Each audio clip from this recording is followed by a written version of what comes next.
বন্ধুসকল আমি ডিব্ৰুগড়ৰ JB ৰোড SS ৰোডত দেখিছিলোঁ যে বানপানী হৈছে বা টেঙাখাট লাহোৱালত এয়া আমাৰ খোৱাংঘাটৰ দৃশ্য এয়া আপোনাৰ মথুৰী সাইডত আপোনালোকে দেখিছে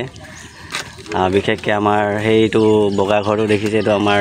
হেৰি ভতিজী জোৱাইৰ ঘৰ হয় আৰু সেইফালে আপোনাৰ চেনিমাৰী কলেজ ৰোড সম্পূৰ্ণ গৰৈমাৰী কাৱৈমাৰী ডুবি আছে ফায়াৰ ব্ৰিগেড আহি ৰৈ আছে মানুহে এতিয়া ৰিলিফৰ দৰকাৰ হৈ আছে গতিকে আপোনালোকে পাৰিলে সহায় সহযোগ আগবঢ়াওক খোৱাংঘাটত আহক এনেকুৱা অৱস্থা মানুহৰ ঘৰ দুৱাৰ একেবাৰে কাৰোবাৰ ঘৰ আপোনাৰ ভাঙি চিঙি পানী তলত গুচি গৈছে কোনোবাই বস্তু বচাব পৰা নাই তো আপোনালোকে আহি সহায় সহযোগ কৰিব এয়া মানুহে ৰাস্তাই ঘাটে কেম্প বনাই আছে থাকি আছে